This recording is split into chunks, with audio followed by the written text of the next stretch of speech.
Hello everyone! Welcome back to some more Let's Play The Pale Beyond. In the last episode, we interviewed with Captain Hunt for the position of First Mate aboard the exploration vessel, the Temperance. Endless nights, low wages, no or very low chance of success.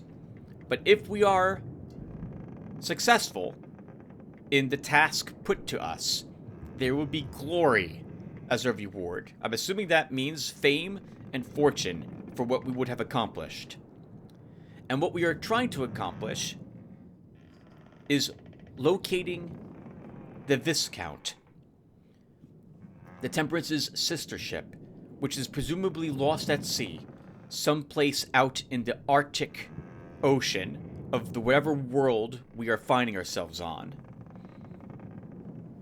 We passed Hunt's interview, and now as First Mate, we have spent some time meeting some of the crew. We got to understand some of the basic gameplay mechanics, which is making me a little nervous, but we'll talk about that in a few minutes. And we've been put hard to some initial tasks set to us. The captain was trying to test our mettle, I suppose, and we had to decide what to do with a stowaway that we found aboard our ship, and if we were willing to take on another mouth to feed. The stowaway was the son of one of the sailors already committed to this voyage. He followed his dad onto this ship, and we decided that we were not going to have him here. That was a mouth to feed that we didn't sign on, and given the task at hand and the dangers of where we are going, I am not willing to take someone with his inexpertise with us. We also hired on, though, a new crew member of sorts. The owner of the sled dogs would not sell them to us unless we agreed to have her present for this expedition as well. I would rather not have had her, but I feel that we could probably use the sled dogs, and or will want them, far more than we would be happy not to have them. So on the off chance that would prove beneficial, and I think it will be, having an experienced dog handler with us will hopefully prove prudent. We've now woken up at the beginning of week 2, and someone has been knocking on our door, apparently, based on the answers I can see here. It's been a few days since I recorded part 1, everyone, just as a heads up. So let's go ahead and cut off this part really quick, and then we can begin playing the game. So I like to imagine that we were of not the highest rank, or even a high rank, but maybe a middle-ranked officer for the Admiralty. And as such, we were probably interrupted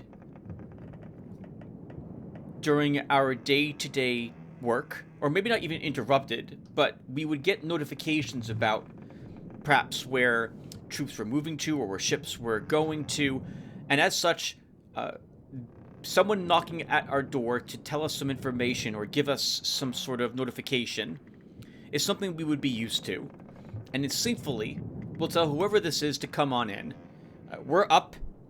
We might as well begin handling any issues which could be related to whatever this is right away, and or maybe this is someone new who we haven't met that we'll want to meet. We definitely want to meet all the crew. So let's say come in. Come in. The door swings open to reveal Kurt Darling, all but filling its frame, grinning ear to ear. There you are, Officer Shaw.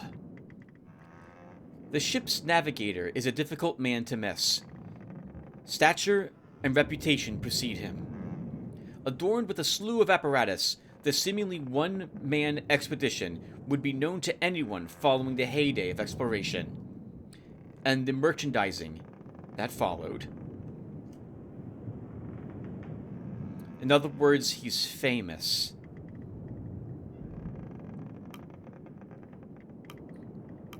So I don't know anything about him. Literally. This is my first time encountering him in this game. So I can safely assume that we have heard nothing about him. So I know little of the man would be an accurate thought to have. I don't know if it's an honor or not, because I don't know what he's done. My personal thoughts on celebrities is never meet your heroes. And that no celebrity, I would consider them a hero anyway. At least, not say those in the Hollywood type of professions. But he seems to be an actual explorer, I suppose. One of these two. We'll say that we're a man of action, and that if he's here just due to his fame for the most part, or expects that to carry him, I expect him to carry his own weight instead.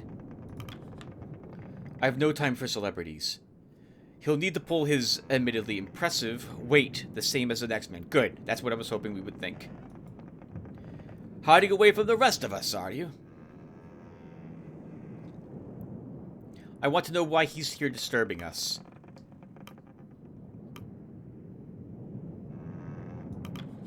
Do you need something of me, Kurt? I'm not the sort to demand favors, Officer Shaw. Apologies for not stopping by sooner, Shaw. It took a while to set up my team, and a great deal of the crew were quite eager to meet me. That sounds like a brag. A film star. But is he actor first?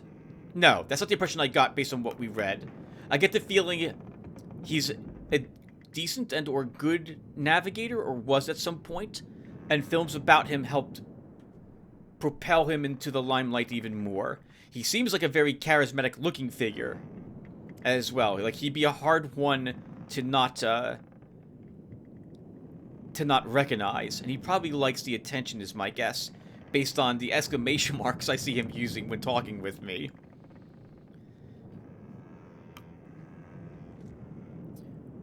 I know nothing about him, so other than what was hinted at by our earlier thought, so we'll choose the second answer here. That's right. You're something of a celebrity, aren't you? I take that to mean you haven't heard of me before. Well, that's a pleasant surprise. There aren't many who haven't seen my films, particularly in this line of work. Oh, okay, so it's not about him. I guess he goes to new places and, as an explorer, then films them. He would probably get along very well with the photographer that is on our ship. Maybe they know each other already? Did she mention that? It's been several days, everyone, since I last recorded the game, so you'll have to bear with me. As you saw, it was the 5th when I last played. Today, I'm recording this part, is the 9th, so it's been 4 days, and I don't remember the story all that well and what we learned last time. More than one fellow on this crew said my work inspired them to explore the world. Quite the honor, is it not? That's interesting. Yeah, from what I've seen of the crew, they don't seem like the film-going type. Maybe he means the science team. This crew don't seem the film-going type. Well, yes, most were born on the sea to begin with. But it is good to know even the old films can inspire. I suppose I did get distracted, didn't I? Anyway, I was hoping you'd join me up deck.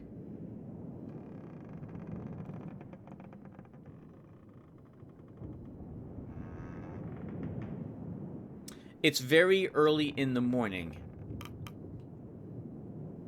So, I'm now immediately conflicted by my own personal work ethic and the potential character we are trying to roleplay as. I don't mind if people are relaxing on the job as long as the job is getting done.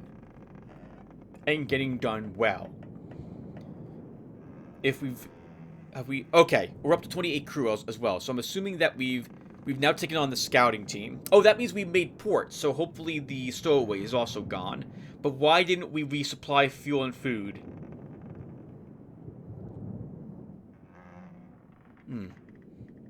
Anyway. How do I want to answer this? It's a request for us. I don't mind joining him up on deck. I would like to know why. I'm not going to say the last thing here. There's no reason to be standoffish and or confrontational at this point. One of these two. We are first mate. Let's first inquire if Hunt's up there and needs us already this morning. Does Hunt require my presence? No. We finally entered the pack. I thought you'd want to see it for yourself. We can probably accurately state that our character has not been to the ice before. So this is a fair thing to ask, and I wouldn't mind seeing it. Yeah, we'll join him. Why not be friendly with the crew again? Even though I have work to do, no one else is up at the moment, and I think most of my tasks are going to involve taking requests for the captain. Well, we will go through it for ice for a while. We'll join him up on deck. I'll be right behind you, Kurt. Kurt turns to walk away before turning back. Oh, and enjoy your morning. It's a good day, Shaw. Ha! Kurt Darling added to the manifest. Oh! Suddenly we gained a chair, a coat, a table, and a flag. I wonder if these were given to us because of our colonial background, and now the game has seen this and awarded us these things. We're still missing 3 sailors. This must be one of the scouting team. That must be him? Unless he's a special character? This is me. He's a special character. Okay, so we still have 3 scouts to meet.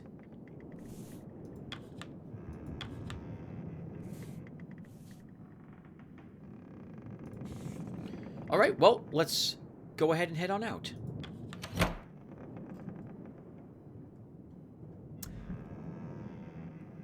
This looks like another girl to me. Okay, so we have... There's a handful of ladies on the ship. I'm not sure if we're in our world, and or I'm not sure if we are, based on the type of ship we're on. This makes me think that this is taking place sometime in the past. But we might be on a different world. And one of the reasons I was hesitant to take on the dog handler was because I wasn't sure if we had any women on board the ship to begin with. I wouldn't want there to be one girl on the ship full of dudes for fear of fighting breaking out to get her attention or stuff of that sort. It also, it would be a bit weird to have that, because she would need special accommodations. But now it would seem to me that there are several women on board the ship, so I was worrying for nothing. Alright, well, let's go ahead and speak to Miss Gloss. You note one of the science team returning to the room. Oh, okay, she's she's older, based on the streaks of gray I see in her hair. Ah, Miss Gloss. Did you have a good rest? She nods to you. Oh, right, he's with me, which is why we're both together, so he's greeting her first. She nods to you. Ah, hello.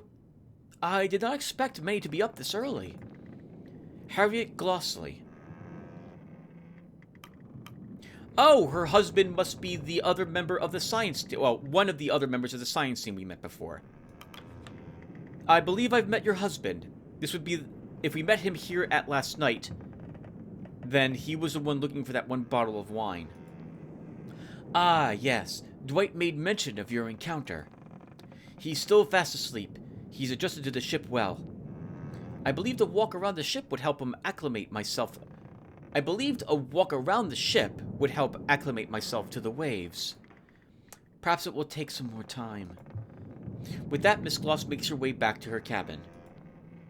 The science team aren't used to the sea, or the sailor folk. Quite the culture clash, isn't it? Well, I'm sure they'll grow used to them over time. Ha!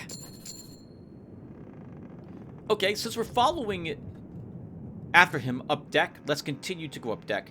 The doctor probably isn't even awake at this moment. And since we're not sick or have any injuries, we don't need to see him ourselves.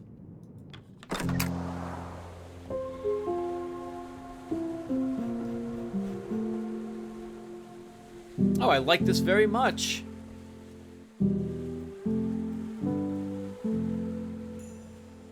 Yeah, look at the pack ice. Much thicker to the sides of us.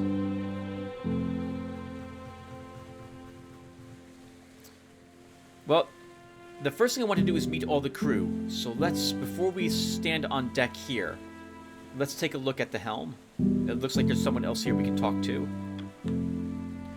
At the stern, you notice an older sailor at the helm. The old man takes in a deep breath of the cold air before letting out a satisfied exhale. Morning. Good morning to you. He eyes you up. Officer Shaw, right? Lefty. Call me that on account of, well, it should be obvious. Oh, lost an eye. He chuckles. Don't worry about the bad sight. This is all feel. Just keep it steady. He examines you. Surprise hunt picked from outside for his first mate. You know, it hadn't occurred to me that he did that.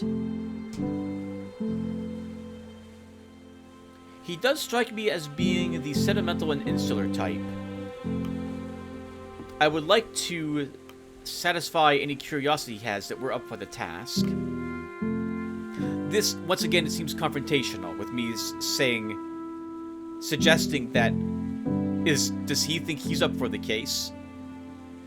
Although you seem to have the experience is a nice way to finish that sentence, but no, one of these two for us. Let's reassure him. I assure you, I'm more than qualified for the role. Oh, I don't doubt that. You must be something special for Hunt to look outside the ranks. Hunt doesn't have much fondness for the military, but it at least means you've got the work ethic. Mornings like these are about all the peace I can get from the younger lot. You should take these moments when you can. Lefty returns his attention to the helm. Ha! As you get older, I suppose you learn to value the quiet moments, huh? I know I certainly do. Let us hope we're just as diligent when we're old and gray. Myself before you, of course. I'm right behind you. I'm right behind you, Kurt.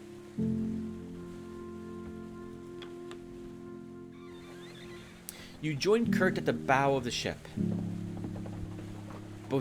You both feel the temperance break the floes below you. Gripping the railing, he draws an enormous breath. The footing beneath rises as the ship bounces an impending ice floe. There's a moment's hesitation before a profound crack relieves the ship, cascading across the ice.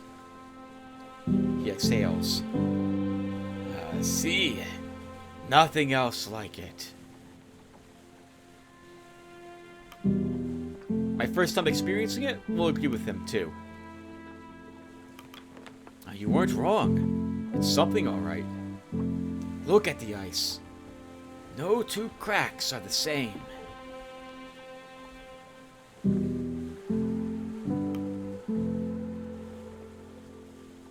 The current ones are probably caused by us. I'm willing to believe we might be a little bit of a poetic, have a little bit of that in us, given how we mentioned as such when Hunt was interviewing us earlier. when he mentioned how one ship calls out for the other, or how they were crafted together but were destined to be alone out on the ocean. And you can be both, a navigator and a poet. Although I suppose for now, though, I need a navigator and a poet. But I'm sure a few more minutes, or actually maybe that's not the case, out on the ice wouldn't hurt. We'll say the first one. All caused by us. By the laws of nature, this place wants us dead. And yet, here we are, traversing in harmony. How fantastic is that?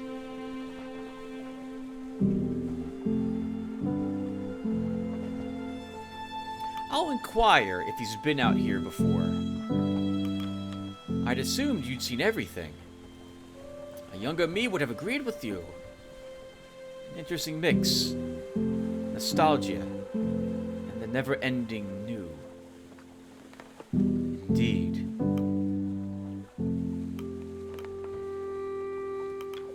How far away are we from land? We're about a week's sail from the last known location of the old Viscount.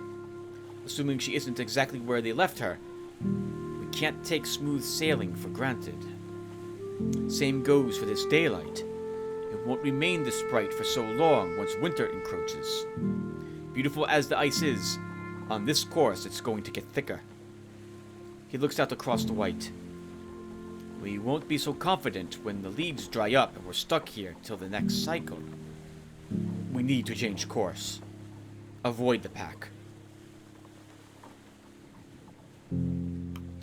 This statement, I hope, is true.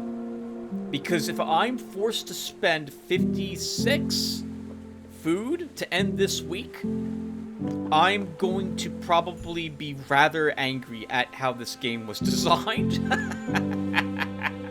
Hopefully that doesn't happen. I'm imagining it's not going to happen. Let's not go down that path at this moment, Tim. You have quite a bit of time left in this week. Have you informed Captain Hunt? He won't listen to me. Thinks I've been dulled by retirement. I've probably seen more ice than he has whiskey.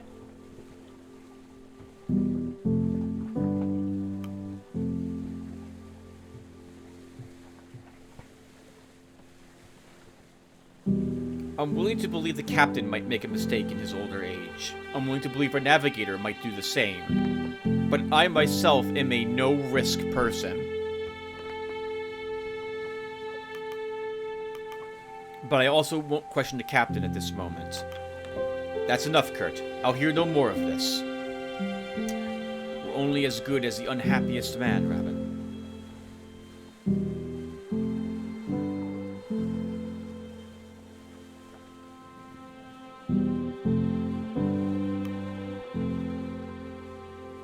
Military man.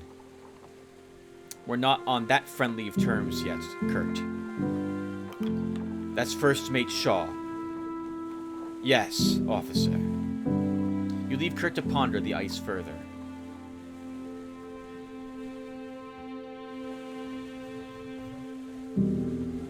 Looks like we're taking requests next.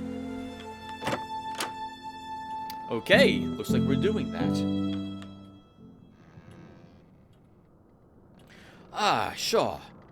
Ready for another day of work? I am going to bring this up with the captain. Did you hear Kurt's advice? He wants us to switch course. Aye, he had a few words to share. He may have been an expert in his time, but these days Kurt is one with more money than sense. Anyway, back to work. I was hoping you'd help me work through a few more requests from the crew. You may have noticed a line pulling up outside. Everyone wants something, it seems. Call them in as you please.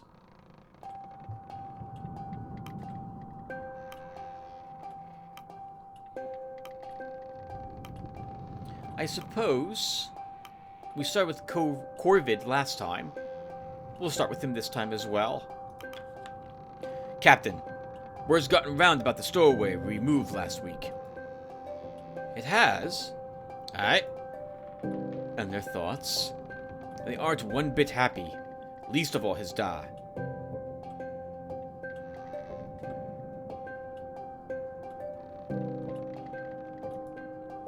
He says it wasn't right to send the boy away. He could have gone with them if he cared. And this crew is stupid.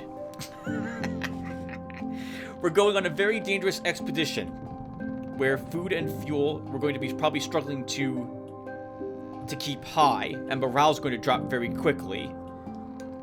I would have hoped that the crew would rather not see the boy die out there in the cold. And we could have just thrown him overboard. Very ungrateful. Disagree with them. Only reason Ward stayed aboard was because he needed to pay. He could have left and gotten a different job with a different crew. Up in arms, are they? No, they understand. Spares more food for the rest of us. Still, not a wise move to upset my crew, is it? Shaw, perhaps we should consider the crew's feelings next time. No, disagree. This is not a democracy boat. It's got a captain, and they make decisions. And if the captain says, I make the decisions, then the crew has to abide by them.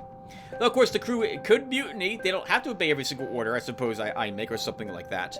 So I suppose that this is actually a fair statement to make.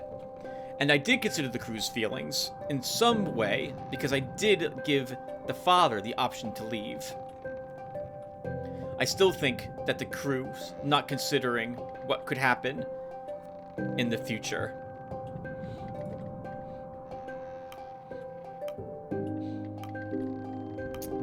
We'll have Kasha next. Captain? Shaw? A thought occurred to me the other day while looking through the crew's manifest, and, well, it might be too late for this now that we've already entered the ice. Out with it. I thought it would be good to have individual photos of the full crew. For your report? Not only my report, it would be good reference for the manifest. Put faces to the names. Much of this crew has served me for years, some decades. I have little problem putting faces to the names. Your thoughts, Shaw? Well, she's here for a report, Captain Hunt. And she doesn't know the crew, and I would imagine most people don't know the crew. But if we're successful, having those crew's pictures taken might help them land other jobs or make them a little more famous, which they may or may not like. More importantly, though, I have a hunch that not everyone's going to make it. And it might have something nice to remember them by, besides a name. If we could get a group photo, that would also be a lot more powerful of a remembrance of those that we lose.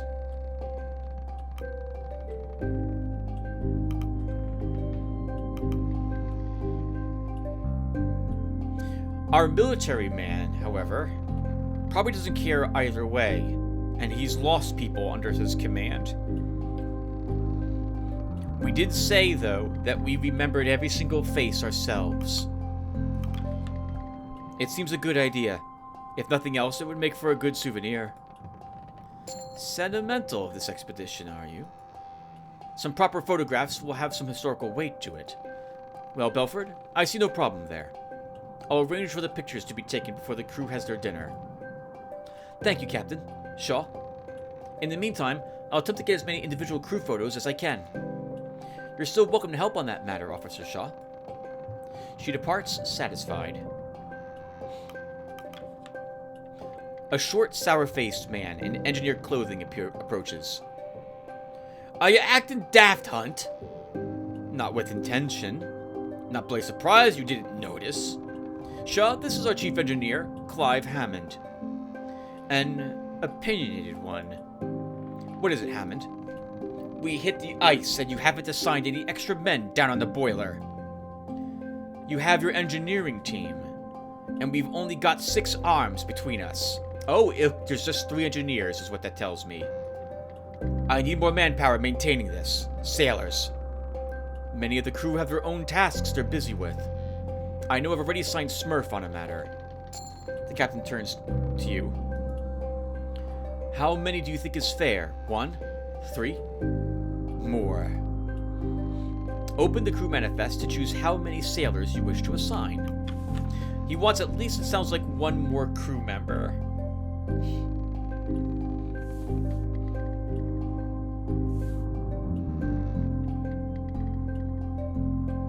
Oh! Doug's missing an arm, so we don't want to assign him. We'll have John, 2 Johns, John. Corbett can go down there and do some work. We'll give him a 3rd at the moment as well. I don't like,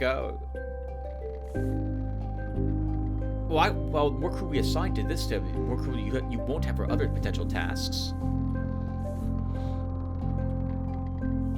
I'm not going to put a gentleman with 1 eye down there either. Mr. Green can go. You can take 2 Johns, Corvid, and Joe. Surely that's a generous amount. We'll see about that. Let us hope. Can't spare any more, I'm afraid. The engineer holds his tongue. Fine. He leaves. A good spirit, that one, beneath the oil and the temper. You won't be seeing much of him, though. Prefers to burrow himself into the boiler room.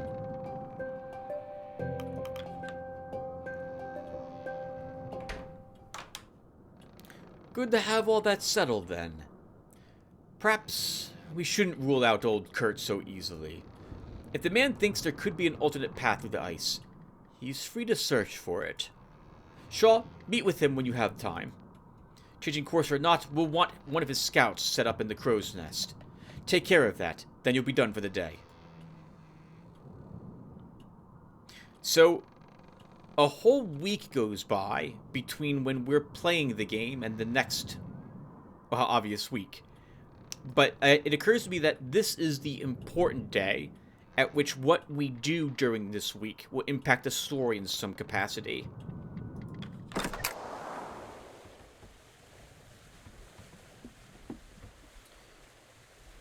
Looks like we have a new crew member there to learn about. Let's first approach the sick young man, seasickness. I was seasick my only time on the ocean. And that was the largest boat I've been in, which was a smallish sailboat as well. It was a very windy day, and the ocean was very choppy. And the co-worker I went with had mentioned that if it had been any choppier, he would not have gone out on the ocean. But I was not prepared for it, apparently. I was perfectly fine on the bay, but the ocean was too much. I did not throw up, and it was thanks to their advice that I didn't. Which was that they told me to stare at the horizon, and you will make it through this. And after about, I think I was out on the ocean for like an hour or so before we returned back to port. Oh, that was, it was both fun, and also, I'm never going out on the water again. Let's talk with the sick young man. You spot a youthful-looking man leaning over the side of the ship, his head slumped as he looks into the icy pool below. It appears he's been visited by a spot of seasickness. Talking with someone while they're seasick is not... It's not going to give me a reaction. Patting him on the back may make him throw up. And if he doesn't know I'm here, that may also shock him. But I'm just not going to let him be sick. It looks like he's got a frock on. This makes me think... Is that a medical bag? I can't tell. Are you okay? You speak out, and the sickly man doesn't answer. He raises his head and turns to spot you, his eyes widening in shock as he does. A bespectacled young man, shaking with unease. He stares at you for a brief moment, A look of shame plastered upon his face. Oh man, it's fine. I've heard that even people who have been out in the ocean before, and even potentially for a while, can still get seasick if they go out on it again after some time has passed, or even potentially no time has passed, if they're back on land for a little bit until they get used to it again. Sorry. I'm not going to insult him. I'm more concerned that he's okay than who he is at this moment. Are you alright? Yes. Well, not really. I'm very sorry. The man turns around and hurriedly runs in the opposite direction, avoiding your gaze. Arthur Nutley. Not a sailor, not a scout, not an engineer, not a scientist. Doctor. He is our doctor, and he is currently incapacitated. I'm guessing is what seasick means. While examining the rigging of the ship, your eyes notice a figure darting by, climbing the ropes with ease. The figure lands on their feet before dusting themselves off. Their outfit denotes one of Kurt's scouting crew. Ah, no problems. She looks to you. And you are? Once again, I'm not going to reprimand them for doing tasks. That's insulting. They already know it's dangerous, I'm sure.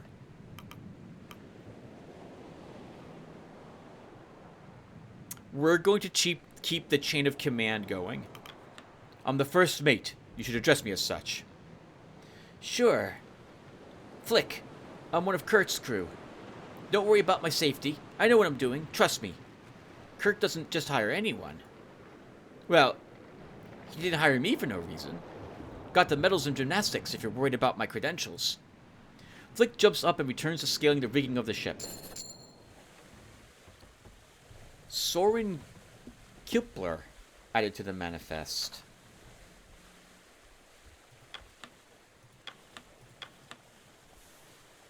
Scout Ice Ivy Islander.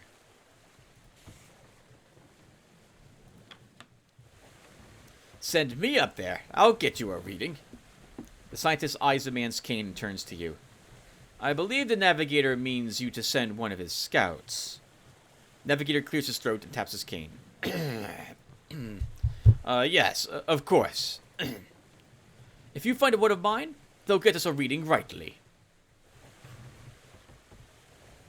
Scout from the crow's nest. Some choices require you to assign a certain type of crew. In this choice, you may only assign scouts. We only have her, so she's who we assign. They ascend to the nest and take a reading with the sextant. All clear from up top. Oh, neat. We have a little sea map.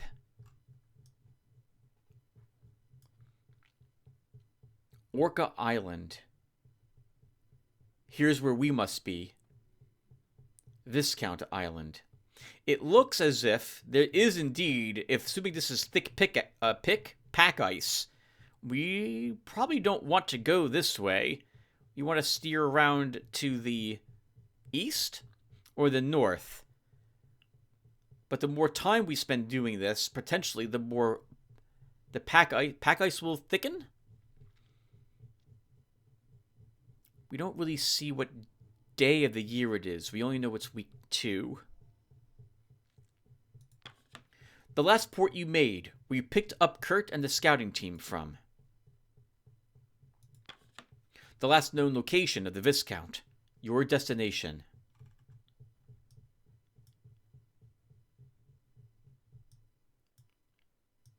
We're not even halfway there yet. Although our navigator had mentioned that we have 1 week until we would arrive there. But this doesn't look possible, given how much time has passed since we left Orca Island. Unless this occurred maybe only a few days into week 2 ago, which makes me even more nervous about how much fuel and food we are low on.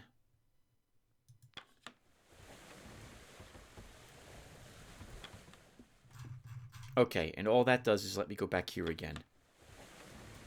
But I can't talk with him again about steering a different course at the moment. I guess you've forgotten to do that?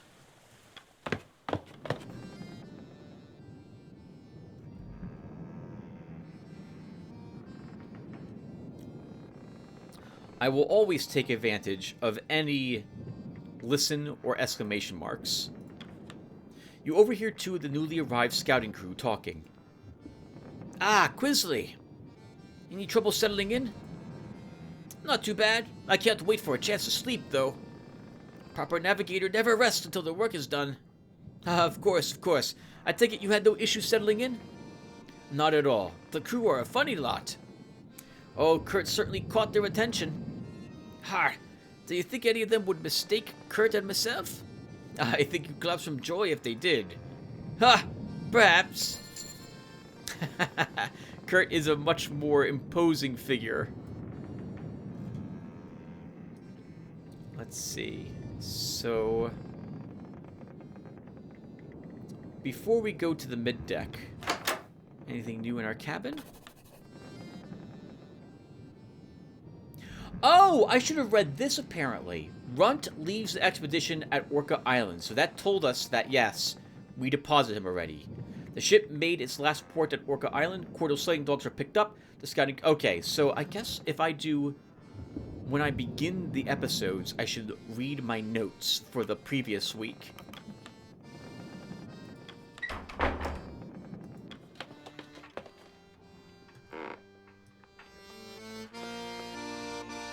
A hooded sailor, the pantry, pumps, the coordinist, and the cook. We have to do the coordinist and the cook, but let's do the optional stuff first. You spot a suspicious-looking sailor emerge from the pantry. The hooded sailor spots you, keeping their hands firmly in their pockets. Not what it looks like, Officer Shaw. Plek, but call me Gnomes. I'm not thieving or anything. You know, the moment you say that is the moment I suspect you're doing it. I hadn't considered that, but now... You think I protest too much, then? No worries. I was just setting up a practical joke. I'm not going to put up with practical jokes. Come on now. This is... Humor and jest is good, but a practical joke sounds like a potential dangerous... It could be a prank? You'd best not be making a mockery of the crew. They appreciate it fine. Don't you worry. It's not at your expense, if that's your concern. Have to get some enjoyment around here, don't you think? With their mysterious trap set, Dome scurries off to the upper decks to return to work. I guess if we go into the pantry, we would find and/or trigger that trap effectively he's laid. Hey, Shaw, could you grab some tins from the pantry? It's nearly time for dinner.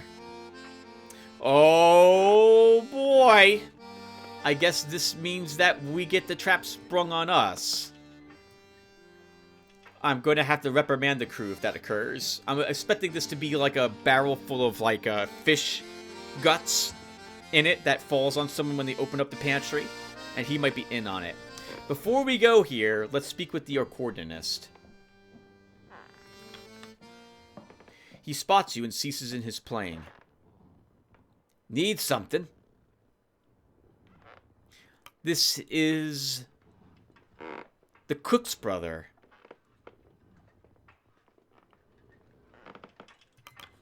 You're Grimly, aren't you? The man grunts. Aye. Grimly Stoke. I'm the ship's carpenter. Once again, or maybe not once again. Did I say this before? I'm not... This shouldn't you be working is not something I don't want to be... I'll be confrontational when it requires it. But this is not required. I don't mind breaks. And I don't mind people relaxing as long as the work is getting done. And once again, getting done well. So I don't mind him here playing the accordion.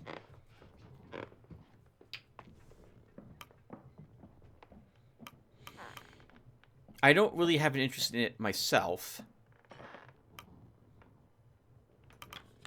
Ah. Then you're Junior's brother. Junior. Oh. You're Shaw. Junior mentioned you.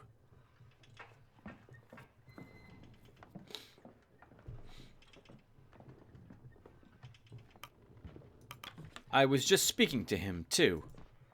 I'm sure he talked your ear off. I won't keep you from your work. Don't keep me from my break. Fair enough. I can respect that statement. The moment you enter the pantry, a bag of flour drops on your head, scattering all over your officer's uniform. The hells was that? Gnomes! You wipe the flour off of you before continuing. We're going to reprimand him. I don't want this, and I don't want flour to, like, wasted. Tinned food. You lift the crate of tins from the shelves.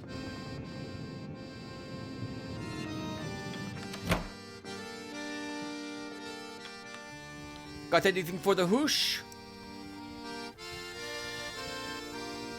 What is this? What are we doing?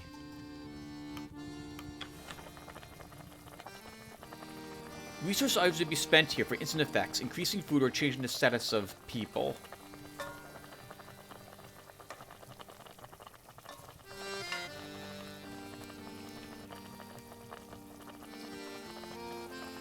Wait, I'm so confused.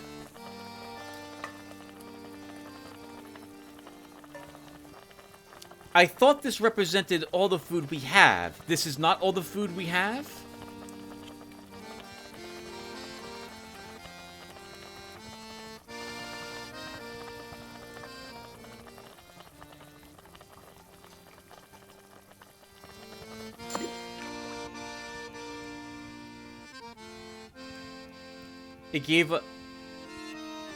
I thought it would give us both. It gives us just one? I am so confused. So this does not represent all the food?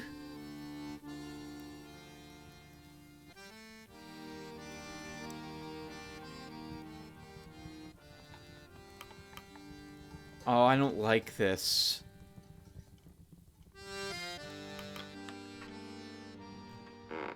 Oh, no. Okay. Let's keep going. Call the crew for dinner. The crew have their meal. Hi! Shall we toast to the ice?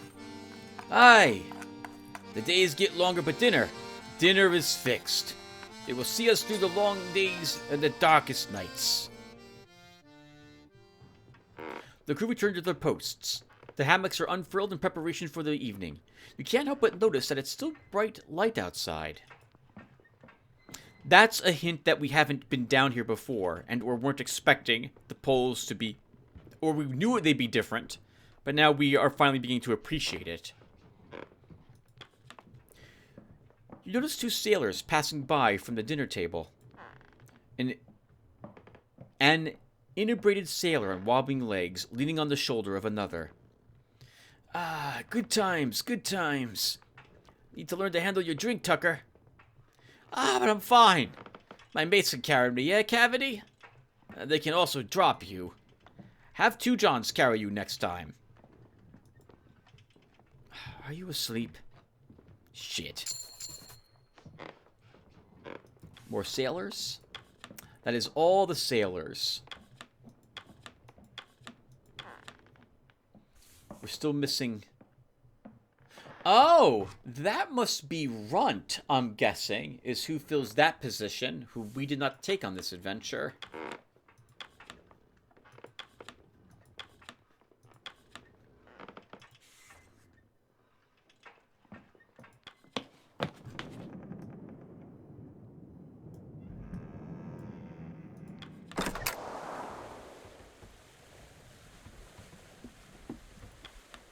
You overhear two engineers chatting above deck. Or rather, you overhear one engineer speaking with another. Don't know how the chief could stay down there all evening. You ever see Mr. Hammond eat? I haven't. Maybe he doesn't even eat. Man's not human if he can work all day and night on that boiler. Probably doesn't sleep either. He probably sleeps. Ah, Dick, it's figurative. Right. One complainy engineer who I can totally understand. One not very talkative gentleman, one very talkative gentleman. This is where the dogs went, isn't it? It is. The dogs regard her with rapt attention as she paces between them, bowl in hand. The largest joins her side as you approach. Try some. I hate surprises. I definitely don't like eating. But then again, when it comes to food, the less I know about it, the more likely I am to eat it. Having dated a girl from Laos for 2 years, her family had ate the most amazing foods, but some of them I couldn't bring myself to eat like one of them after I knew what it was. But most of it was simply amazing. So we'll just try the soup without asking anything else. You nearly burned your mouth on the hot broth. Oh. So then we didn't eat it. Spit it out. You can't help but cough up the oily broth. The dog barks and licks it off the deck. Penguin, some blubber, fats and proteins. You'll adjust. Fastest way to hydrate them. Was there something you needed?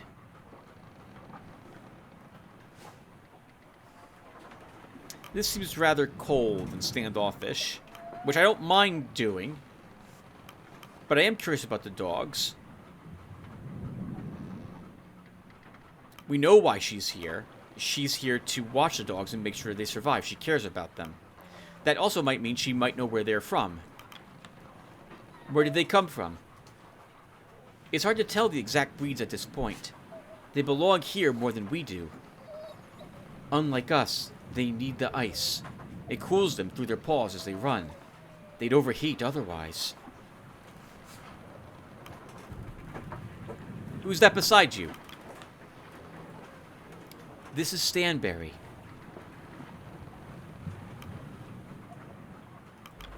You've been in the ice for a long time. A long time, yes. As you were. I'm not going to pet the dog. Let's leave. We're probably going to lose all the dogs at some point, or have me forced to eat them or something like that. So I don't want to get too attached to them. I'm not a pet person myself, so. And this has not changed.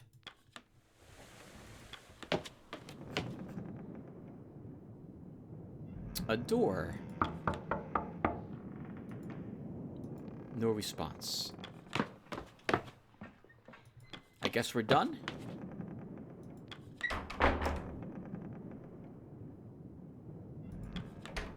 Yes, the E is now flashing. Okay, gotcha.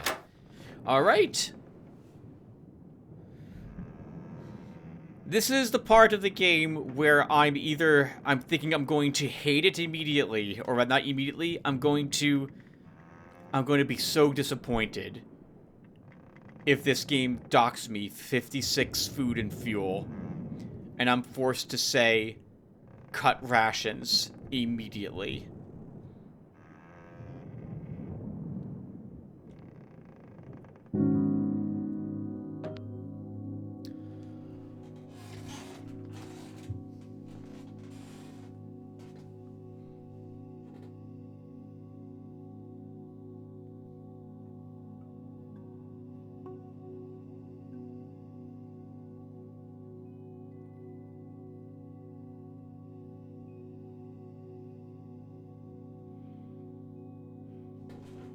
One second, everyone. I need to put a break here.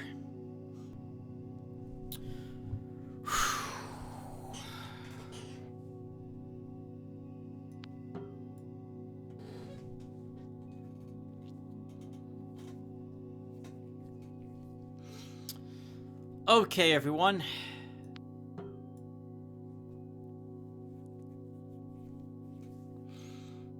This is one of those moments when I wish I had played this game before I recorded and uploaded the first part.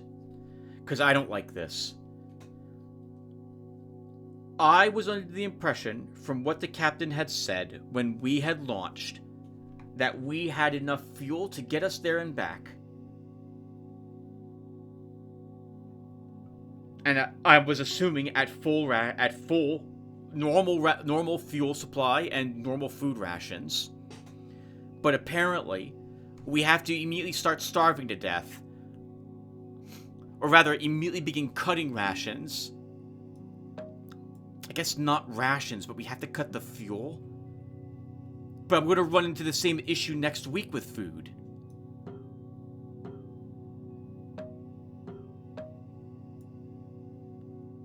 Oh, I don't like this at all. Oh, guys, I hate this. Wow.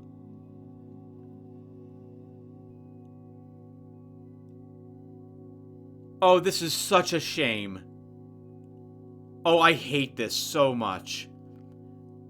I really like the writing of this. I like the art direction. I like the theme and atmosphere. And suddenly this is unacceptable.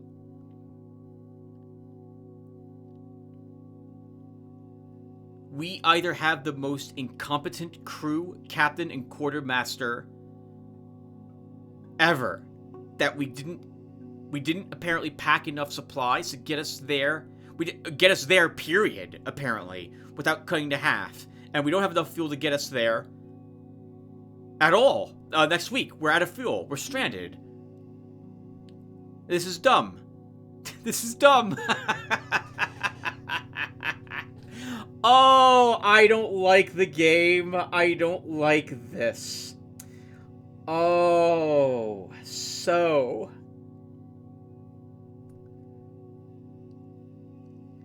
When I play certain games, especially games that are story games, I'm willing to forgive some amount of awkwardness for the story. Here, however, this is a bridge too far for me.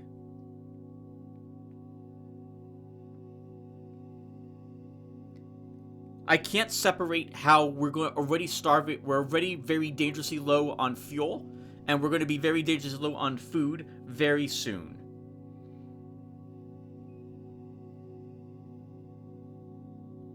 Do we have more fuel that we don't actually have?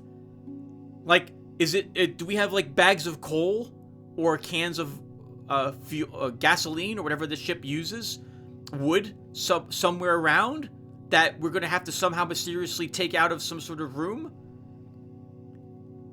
I don't like the way the resource management is in here at all. So, oh guys, I'm sorry. We're done. I don't like this at all. Oh man, I wish I could now refund this game. Oh, I'm so sorry, because now suddenly I'm being really negative on this amazing game right now. But I hate this. Oh, I hate this. I'm done. Oh, guys, I'm sorry. This is just so... The game mechanics here are so odd compared to the story that I can't wrap my head around what I'm being asked to do at this moment.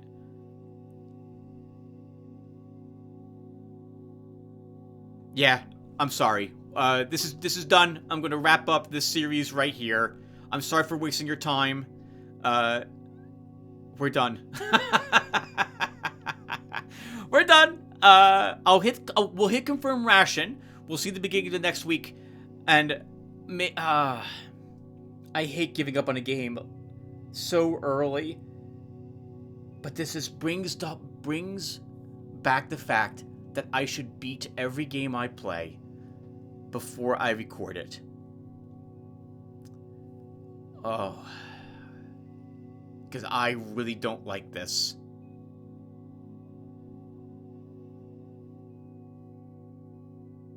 Yeah.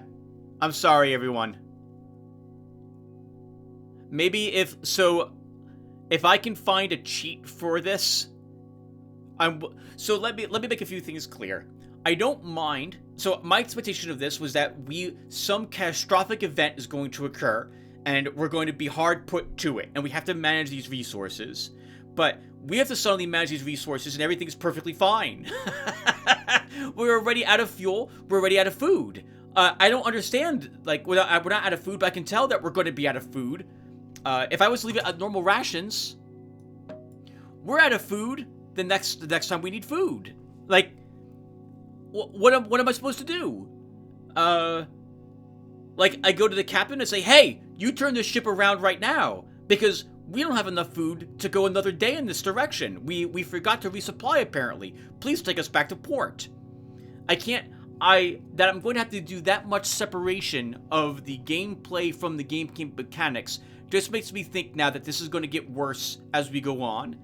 That we suddenly gain 20 food by going to the pantry where the food is stored to get me 20 more food also breaks my mind.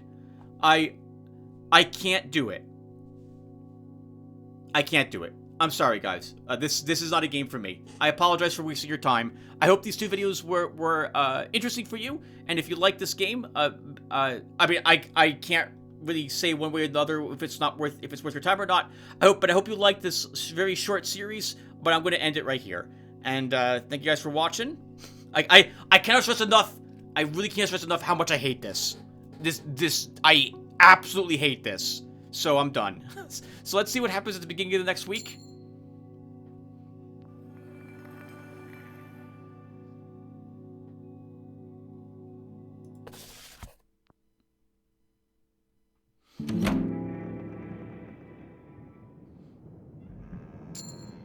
Okay, and everyone's apparently fine with the fact we're almost out of fuel and food. No, I'm done. I hate this. This is a miserably... Well, no, stop. Don't say anything you're going to regret. I'm done. Thank you guys for watching. I'll see you in the next game, because we're not continuing this one.